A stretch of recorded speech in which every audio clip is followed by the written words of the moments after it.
Rev it up and welcome to Cars Yeah, show number 1228. Yeah, I've always felt I could achieve any goal if I worked hard enough for it. This is Cars Yeah, where you'll enjoy interviews with inspiring automotive enthusiasts. Mark Green is here to provide you with a fuel injection of automotive inspiration. So get in, sit down, buckle up, and get ready for a wild ride here on Cars Yeah.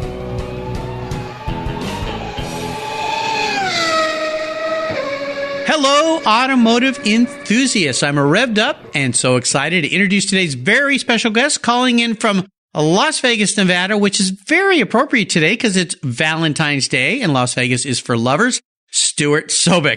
Stuart, are you buckled up and ready for a fun ride? I'm ready for a ride. All right, here we go. Stuart Sobek is the founder and chairman of the new Las Vegas Concours d'Elegance. This inaugural event will debut on October 25th through the 28th at the exclusive Dragon Ridge Country Club. Stuart has been in the car collector world for more than 31 years. Fueled by his first visit to Pebble Beach back in 1987, he's been collecting and showing cars ever since. His passion began and still remains in the exotic car world. Sounds like you and I have similar tastes. Being a longtime member of many car clubs, including the Lamborghini and Maserati clubs, enabling him to learn and increase his knowledge and passion for these unique automobiles. As a collector, he has personally owned and logged many miles behind the wheel of some fantastic rides, both in the streets and on the track. So he knows firsthand many of their favorable traits and idiosyncrasies. Stuart is a member of the CCCA and Checkered Flag Lifetime member of the Peterson Museum in Los Angeles, California. You can learn more about the Las Vegas Concours d'Elegance at the website, lasvegasconcours.com. So Stuart, I've told our listeners just a little bit about you. Would you take a brief moment and share a little more about your career and a very obvious passion that you have for automobiles? Yeah, I got my first ride in a dune buggy, probably about 7 years old, and that's what started this whole thing. I mean, that was so cool, but I couldn't drive till I got older, of course. So to satisfy my need for speed, I started off on motorcycles, which a lot of people do, at around age 11. So as soon as I got my driver's license, I was off every weekend racing motocross. Speed was officially in my blood. So I worked my way through college at local motorcycle shops, starting at the bottom, working my way through the ranks, which was a very big deal for me at the time. Bikes were fast, easy, and relatively inexpensive. Then the crucial moment. I was attending San Diego State at 22 years old. I went with some friends to the LA Auto Show, and I saw a Lamborghini Countach in person for the very first time. I was so moved at that moment, I knew I had to have it. But of course, there was just no way I could afford it. So after I graduated from San Diego State with a degree in mechanical engineering, I sought out and obtained an entry-level, at the time, Lamborghini, a very rough 1968 Lamborghini 400 GT2 plus 2, and I started working on restoring it. In 1987, I took that car to Quail Lodge for a show that would later become Concours Italiano, and I attended my very first Pebble Beach Concours. That led to years of showing cars, racing cars, go-karts, collecting cars, and all the general car guy nonsense that goes along with that. 30 years later, in 2017, while attending my 30th Pebble Beach Concours d'Elegance, the light bulb went on, and I asked myself, why don't we have this in Vegas, the entertainment capital of the world? So now I'm turning my passion and full-time attention to starting the Las Vegas Concours d'Elegance and making it into a world-class event. That's my dream. That's my goal, and this is now my life. Wow. This is so cool. And this is no small feat to tackle an adventure this large and this big. As I'm sure you're finding out as you start to chew on all of this and your mouth gets fuller and fuller. But first and foremost, we're fellow alumni. I went to San Diego State. I graduated from San Diego State. So congratulations. There you go. I grew up down in La Jolla, California, and went to UCSD and then transferred over to San Diego State. I'm surprised we didn't have some beers together. Well, who knows? I'll tell you something funny. Everyone said that was a party school. I went to 0 parties at that school. I was so busy working and trying to pay my way through school. I was waxing cars. I literally would go to classes early in the morning and come home and wax cars all afternoon and then go surfing and then come home and study some more and then do it over and over again. College for me was not the typical party life. It was like, how fast can I get through this journey and be done with it so I can start my career and start my life? But exactly. I'm thinking you had more fun. No, not actually not. Mechanical engineering was a difficult ride, and so I worked a lot too. But Yeah, I did exactly. have some fun. I was able to study on the beach and occasionally, which was nice. It is great. And I'll tell you another strange coincidence. My wife, Jill, who I've been married to for almost 35 years now, she and I met at UCSD, and she graduated with a mechanical engineering degree.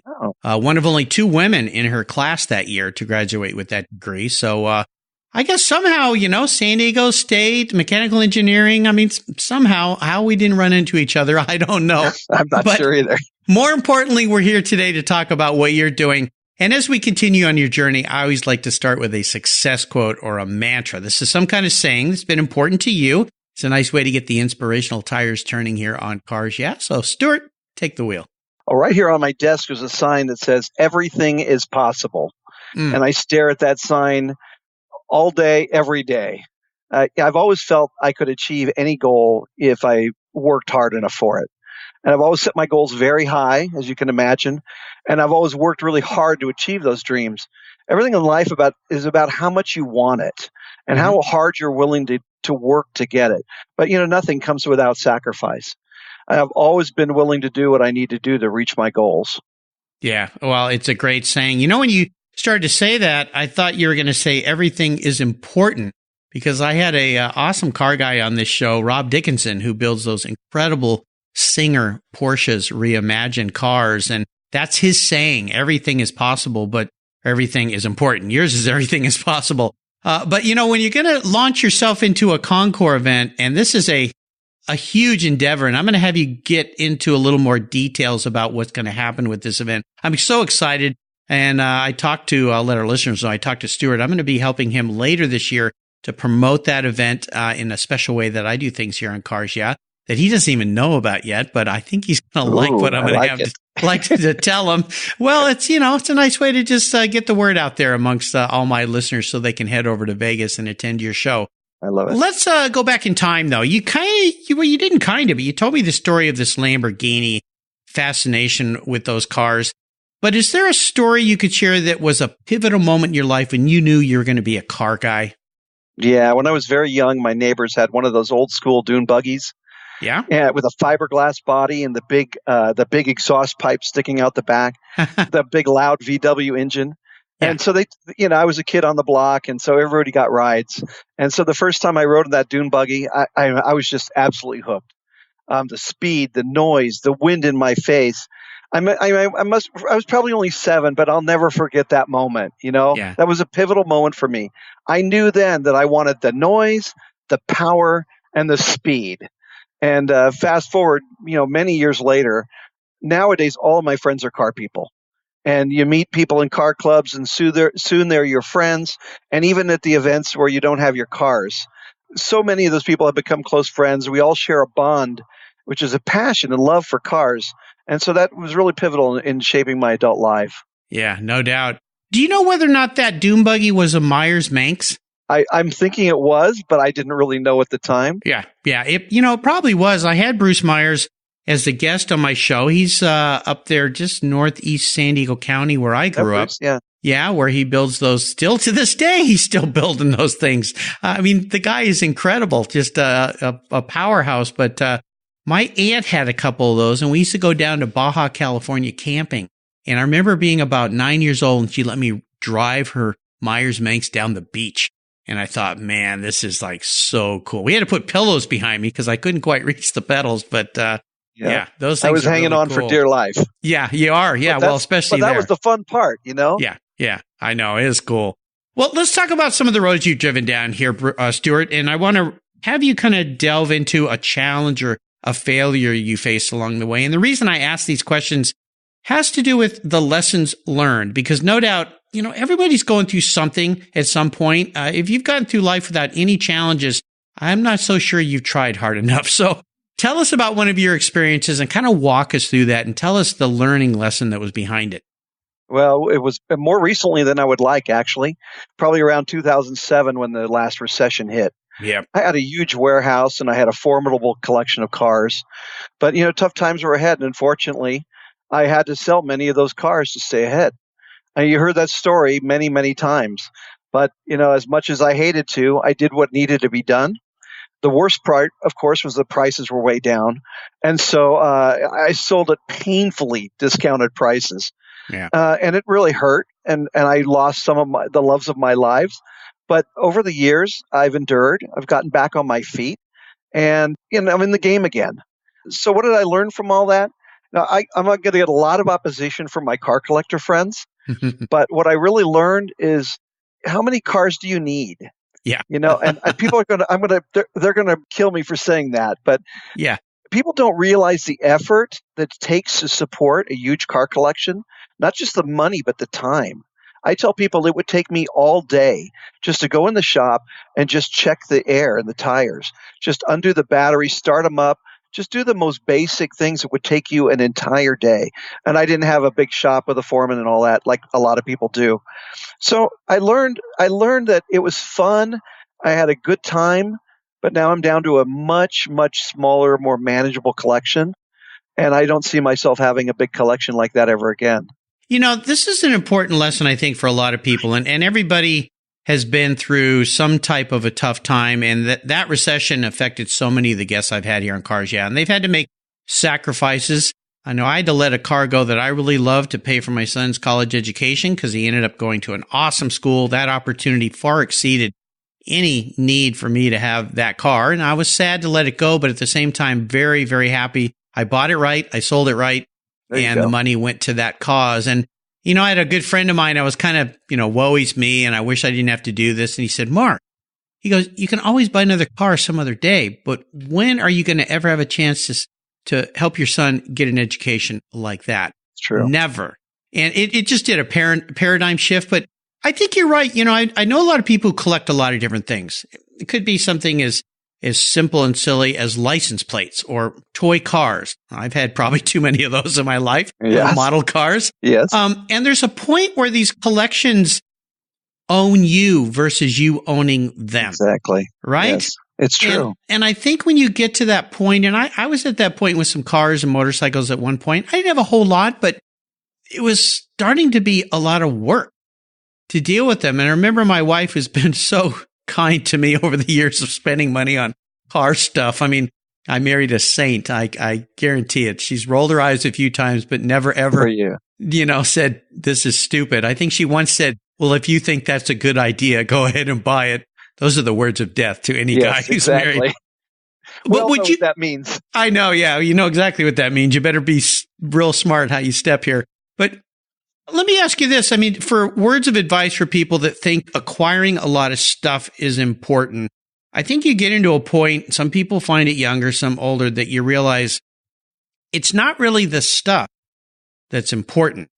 It's the experiences around those things, the experiences they bring to you, the relationships that they can build on with people we meet. You mentioned all your friends are car guys. All my friends are car guys. Yeah. Would you agree with me in this kind of this path I'm going down here? And I'm not trying to talk people out who like to have lots of cars. More power to you. I think it's great. I'm not either. Yeah, but would that be a fair assessment? There's a point where your collection, your things in life, your material things, own you versus you owning them. I absolutely agree, and you have to keep that. You have to keep that in check. And for everybody, it's different. Mm-hmm. I'm certainly not opposed to car collections. I'm dealing now with people that have amazing collections, and I spend every moment I can looking at them and admiring those collections. But I think for me, it's a couple of cars that I really enjoy is the most important thing. Yeah. If you're not enjoying them, if you're not going out and driving them, and you're spending all this time maintaining them and working on them, and of course the dollars make a difference. If you or I could say have curators in a giant room and people would just take care of stuff, maybe we would think differently. I don't know. And God bless the people who have large collections because they make these events possible. So, of course, which I think is fantastic. Well, let's have a little bit of fun and talk about your first really special car. Now, you talked about that Lamborghini you had. Yes. Was that the first really special car in your life? Yeah, but the special car, I told you when I saw it at the LA Auto Show, I wanted a Lamborghini Countach. Oh, yeah. And I never gave up on that dream. I achieved that at a relatively young age. And I was going to tell you, there's a little story about when I went to pick it up. I was living in San Jose at the time, and I got my first Countach. It was in San Diego. And so lucky me, I had the dubious honor of picking it up and driving it 500 miles home. Oh, So that was nice. pretty cool, right? Did you get home? That's the next question. Needless to say, a red Countach is somewhat of an attention getter. Yeah, I'll bet. Especially in 1987. Uh-huh. So I'm on Highway 5. I'm on Highway 5 about an hour north of the Grapevine when I spot in my rear view mirror. Of course, when you're driving a red Countach, you're very keen of what's going on around you. Yeah. So I spotted in my rear view mirror a car moving very, very quickly to catch up to me. Yeah. And as it got closer and then pulled beside me, I could see it was a very small car with 3 Marines who had their full uniforms on, hanging out the windows, taking pictures of me and giving me endless thumbs up and all kinds of expressions. And they were just going crazy. So, of course, I'm by myself. I'm driving this car. And they were so enthusiastic. I had to give them the universal symbol of, do you guys want to ride? And so I don't think that maybe they believed it. But when I started to pull over off the side of the road, one guy almost fell out of the car. It was so fun because they were just so, they were so gracious and so enthusiastic. Yeah. I just got this car. I wanted to share it with the world. Yeah. I pulled off the side of the road. We took photos. We all met each other. And then I gave each of them what I would call a very spirited 15-minute ride down the road on the highway.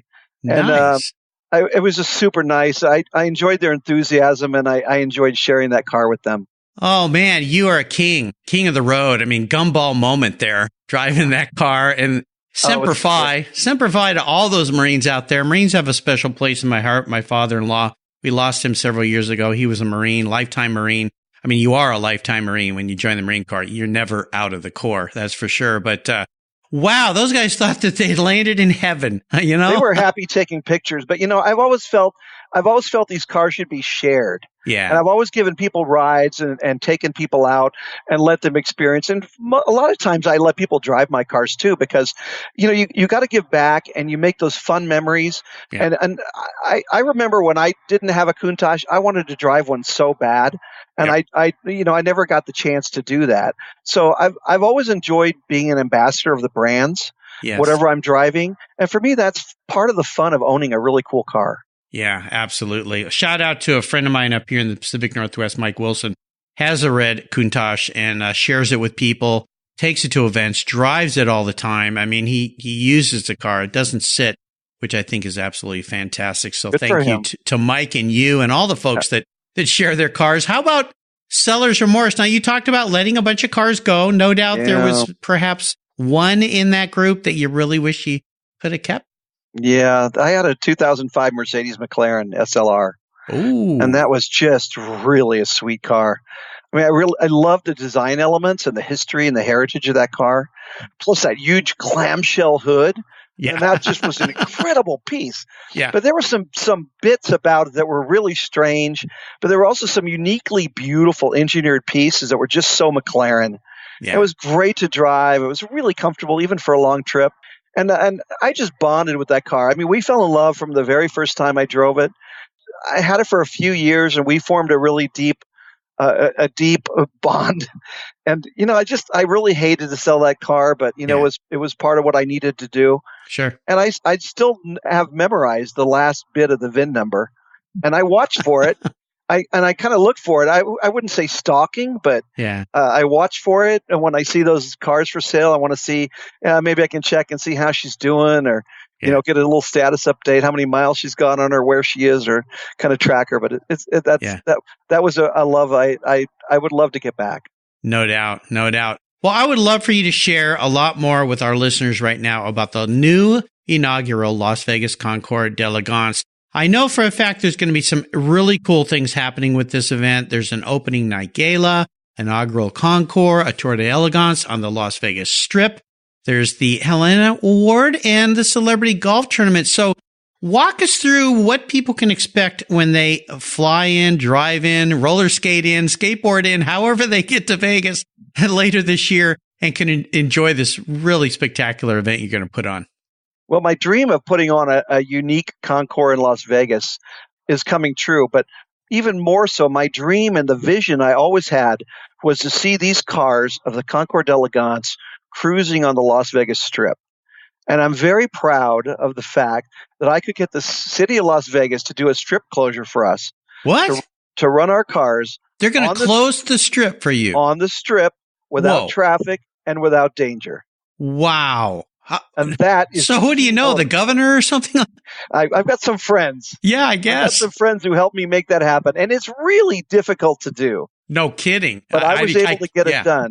And I am so proud of that because it's a hugely important aspect of our show. So that's the vision I had. Because if I had a really cool, amazing car like that, I would want to drive it on the strip. But, lined with people and car fans.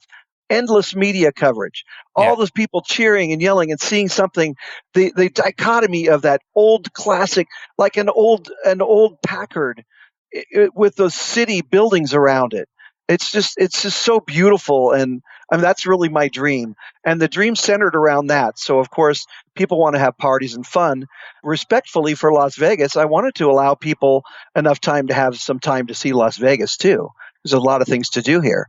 So Friday night, we've got our opening night party, which is at a beautiful, sexy Frank Gehry design building that most people probably have never seen here in town.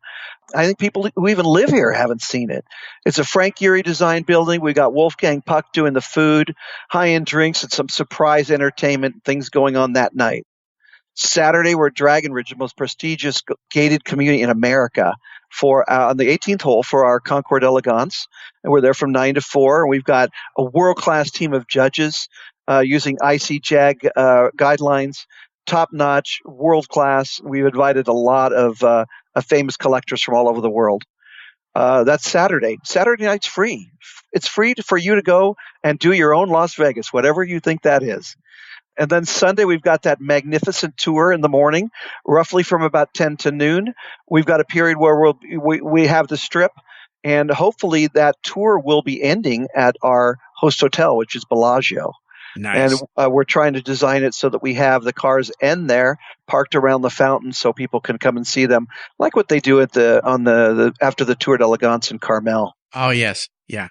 Wow. So people can enjoy them. And then Sunday night, we also have Sunday night open again for people to enjoy, to do what they want in Las Vegas. And then Monday goes into the Celebrity Golf Tournament, also up at Dragon Ridge Country Club, where we'll be releasing tickets later, limited a number of tickets, which we're using to raise a charity, or a benefit. Let me back that up. Okay. Which we are using to our benefit for our charity, which is the Art Center School of Design in Pasadena. Nice. So we've set up, part of what we're doing is we set up a scholarship for them, and the funds from the golf tournament will be benefiting the Art Center. Wow. So we're really excited about that. So we've tried to do some really interesting and diverse things to keep people going, but we know that people will want to also do their own Las Vegas thing. So we've been respectful and allowed them time to enjoy their own Vegas. But we're going to have a lot of really cool things and surprises along the way that you're not going to want to miss. Yeah, absolutely. And I would love for you to talk a little bit. There's a very interesting tribute you're doing and an award. And if I say her last name right, Helene Rother? Helene Rother. Yes. Yeah, Helene Rother. You're going to be doing a tribute to Helene Rother. And of course, for those of you who haven't heard of her, she was the first woman to work as an automotive designer for General Motors, with a history that dates back to around the early 40s, I believe. 1943. 43. Yep. Tell us a little bit about that award. I find it really cool. Helene Rother has become our mascot. We discovered her kind of by accident, and I started learning about her, and she's a fascinating woman. She was the first woman to go to work for General Motors, designing automotive interiors in 1943.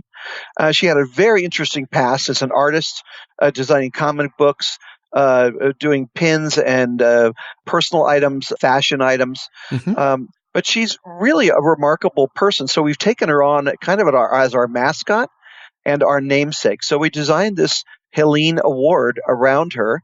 We took some images of her face, and we used that to make our Art Deco logo. Yep. We've also turned her into our statuette. And she's about 14 inches high.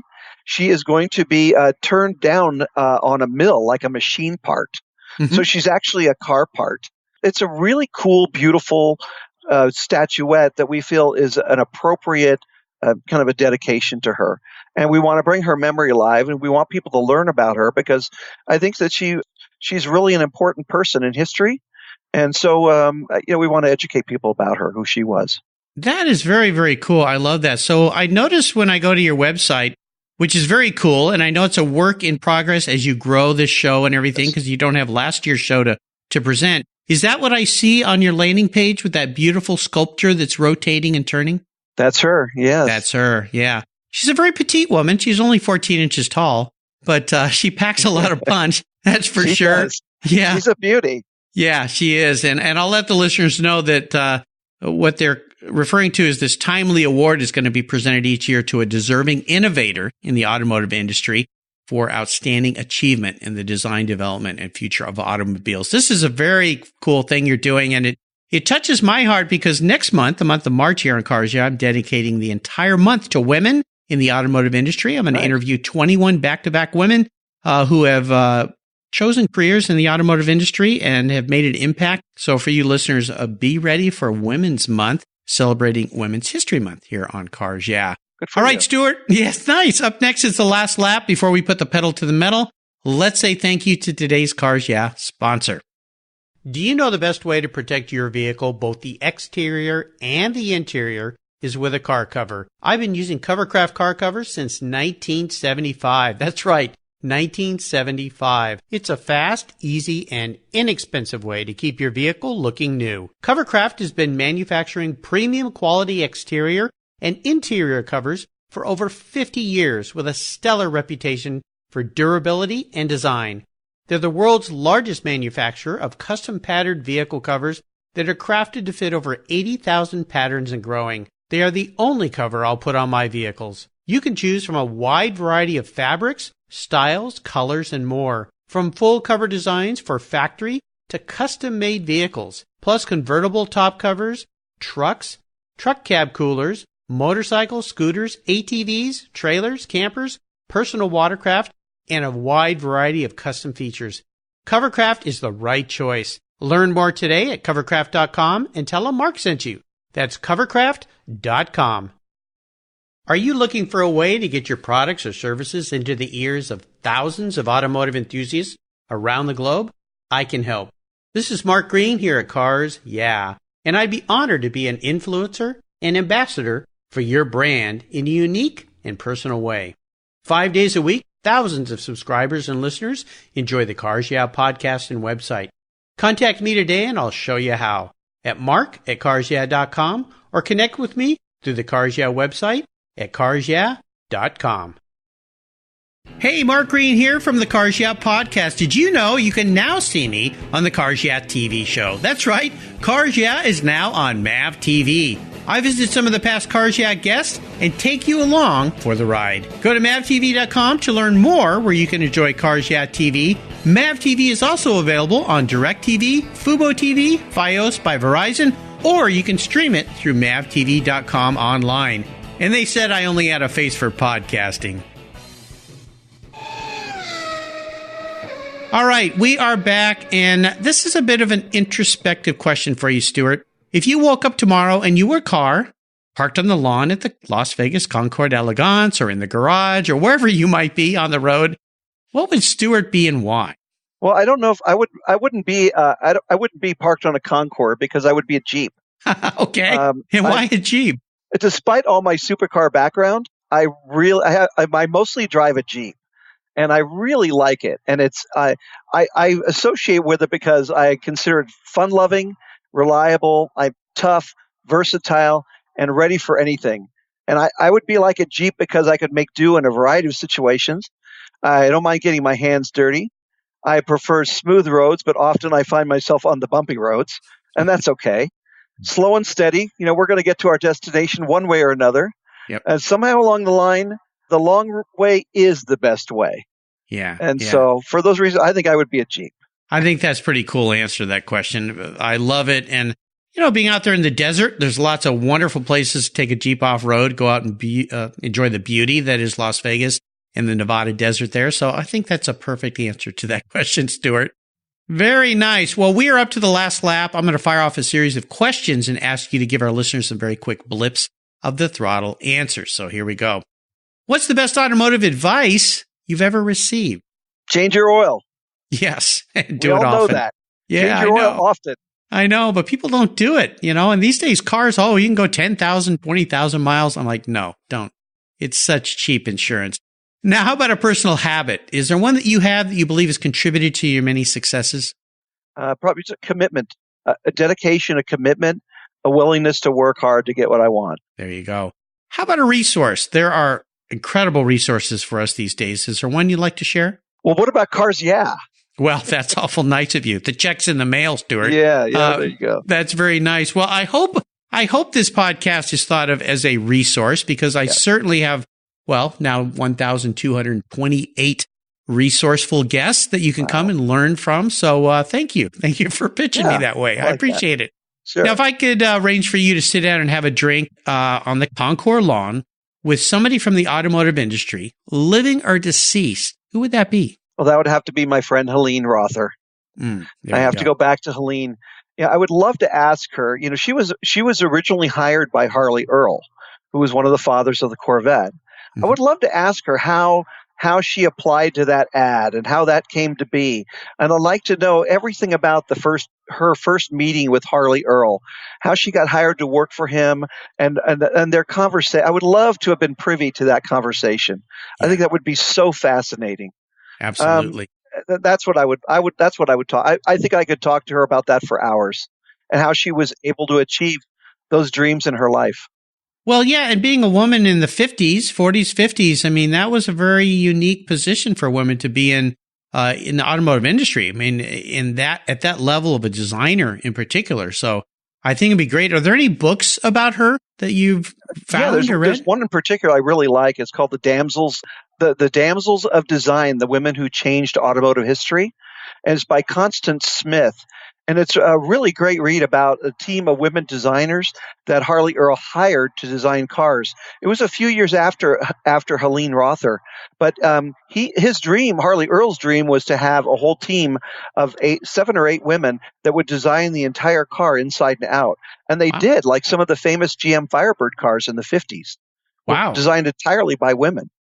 Wow. So I'll have to get my hands on that. That's a really good read. I would recommend that. And is that the book that you'd like to recommend to our listeners? Because I always ask about a book. Yep, that one? Yes, it is. Okay. Yes, and what was the author again on that book? Constance Smith. Constance Smith. It's called Good. The Damsels of Design, the Women Who Changed Automotive History. There you go. Well, I'll make sure I put a link to that on Stuart's show notes page on the Cars Yeah website. Just go to carsyeah.com, type in Stuart Sobek, Sobek, and that book will pop right up. I'm going to have to get my hands on that book. I want to learn more about Helene. All right, we are up to the checkered flag here, Stuart, and this last question can be a bit of a doozy. Today, I'm going to buy you any cool collector car on the planet. I'm going to park it in your garage, but there's a couple of rules of this game. One is it's the only collector car you can have. You got to pare it down to this one car. It's a car that I want you to drive. I don't want it to be a garage queen, but I don't think that's a problem for you. And you can't sell it to buy a bunch of other toys with. So if you pick a really expensive ride, you're stuck with it. So what can I buy you today? It would probably be a Bentley Continental. Oh, and the reason is, it's fast enough, luxurious, beautiful, and elegant. But I like that it still has room for 4 if you want to drag some other people along with you. Yeah. And it's got a big trunk for all of my wine because I love wine and I like to take it with me. And I like to share it with friends. There you go. There's nothing like a big, powerful, elegant sedan. Yeah. And I think that's a car that I could drive endlessly everywhere. I think so. I think you'd have a grand old time in that Bentley Continental. I'll try. There you go. Well, Stuart, you've taken me on an awesome ride today. I knew this was going to be a fun talk from the minute you piped in here on Skype.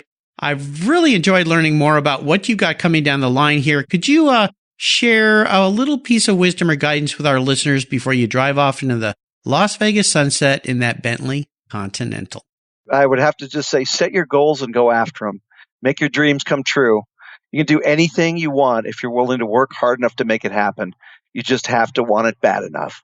Absolutely. And again, what's the best way for listeners to learn more about later this year and the Las Vegas Concours d'Elegance? Well, where the magic really happens is LasVegasConcours.com. There you go. And that's we've got tickets on sale. We've got discounted hotel rooms at our host hotel Bellagio, and we're also on Facebook and Instagram at Las Vegas Concours, and that's CONCOURS. There you go. I'll make sure I put links to all those on Stuart's show notes page. And pay attention to Cars Yeah as we move out through the year, because I'm going to be helping Stuart a little bit here by having some special guests on the show to promote the Las Vegas Concours. This is an event you do not want to miss. Stuart, thanks for being so generous today with your time and expertise and for sharing your many experiences with our listeners. Until you and I talk again, I'll see you down the road.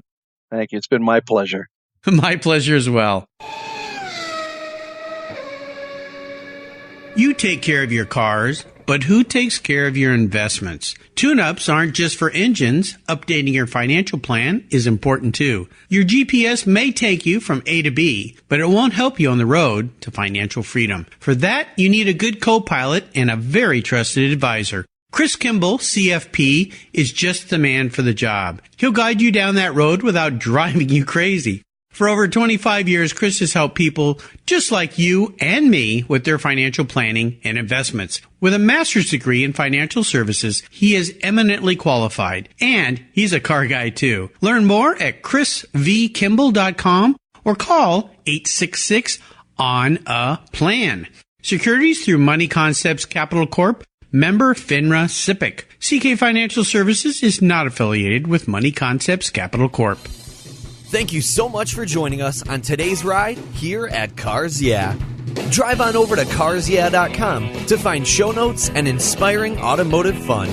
Download your free copy of Filler Up, a fun book filled with gorgeous photographs of fuel filler fun, including quotes from more inspiring automotive enthusiasts. Download your copy today, and we'll see you next time on Cars Yeah.